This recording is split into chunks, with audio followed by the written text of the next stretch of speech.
So I just finished episode 2 titled "You've Destroyed Me" of the Onision documentary. Meaning there's one episode left. This video is going to be short and to the point. Back in September 30th of 2020, I released a video titled "Why I Said No to the Onision documentary" because a lot of people wanted to know why I denied or declined being on this episodic TV show on Discovery Plus. And my statement back months ago still stands. But this is what I said in response to Grace. Hi, Grace. I'm really not interested in being in a documentary if survivors of abuse don't consent to their story being told, specifically in regards to Sarah. Sarah does not want her face or story told on national TV, and from what I understand, that is being done regardless if she consents to it or not. Because my statement in this original email came out to be exactly true.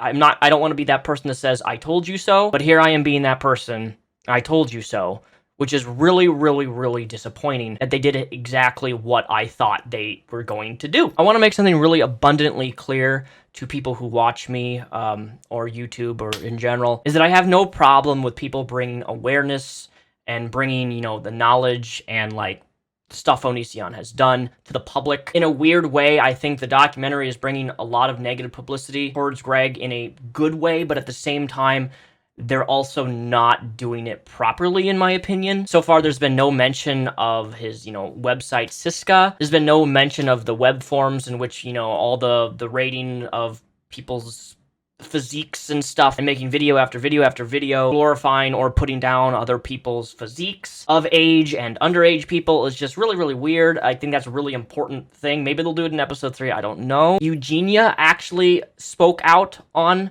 Onision, which I didn't know that was going to be a thing, and I thought that segment of the documentary was really fascinating, because Greg has definitely put out some very terrible content about her. But the worst part of episode 2 is Shiloh, simply because Shiloh made this statement.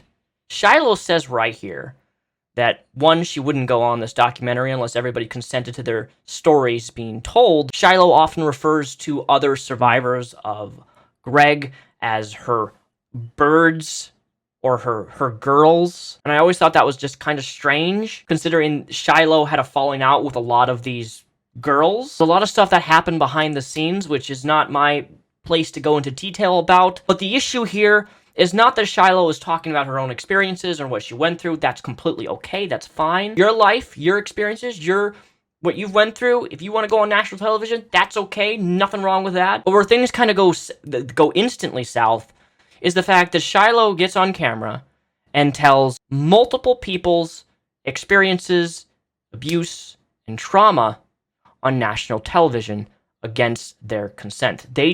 Other people involved in this story didn't want their experiences and their abuse to be blasted out publicly on national TV. That's the main reason I didn't participate in this, is because that's what I was told was going to happen. And then I had people come and tell me that that wasn't going to happen. And even though I was doubtful, I tried to give the benefit of the doubt, but that benefit of the doubt was shattered in episode 2 because they do exactly what I said they were going to do months ago.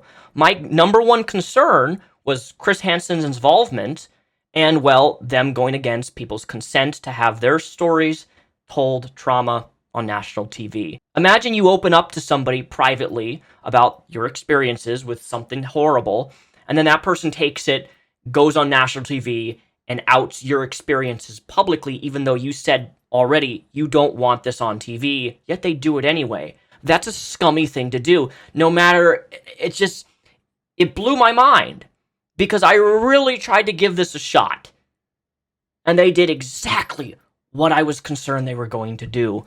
And it makes the people who didn't want to be involved, I can't even imagine what they're thinking, how they're feeling, what they're going through, because they didn't consent to it.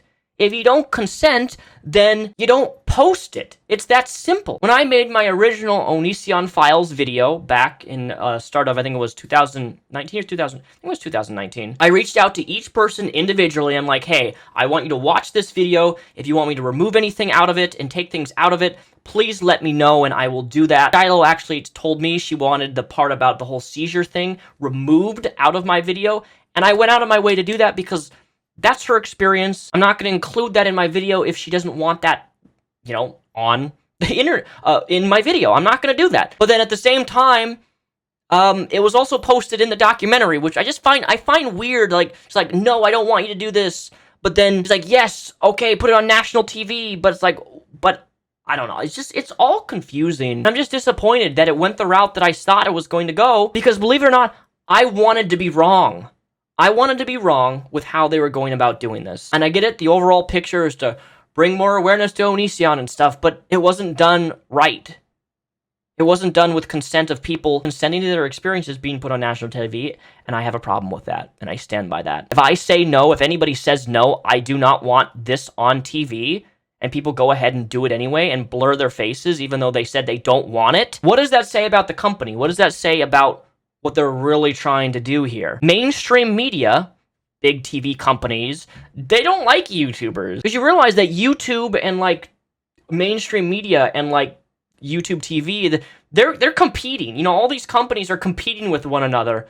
They want to get the most clicks. They want to get the most views. They want to bring people in. And while there's nothing wrong with that, it's how they do it, which is the problem. At what point are you going to exploit people that say, no, I don't want to be in this. No, I don't want my experience told. And then you do it anyway against their consent? Because that's exploitation at that point. If somebody doesn't want it, and you still do it anyway, what does that say about the company? What does that say about the TV show? What does that say about the people involved universally? Now, I know there's some people who are like, well, your friend Edwin is on the show. And from what I understand, Edwin was told the same thing to me. I had a conversation with one of the executive people that said their stories are not going to be included unless they consent to it. I was told that verbatim in a phone call. And yet, they still went ahead and did it anyway. So, you know, I feel like I dodged a bullet personally. Anybody who else was involved in this, they were told otherwise, and it just, overall, it's just bad. It's a bad thing all the way around, but again, it's bad, but it's also bringing awareness. Like, it's a messy situation, and that's all I'm really going to say on the issue. Don't trust documentary companies to really and respect the people who they're trying to utilize or exploit for their own personal gain when they say no. If somebody says no, you respect that. It's really that simple.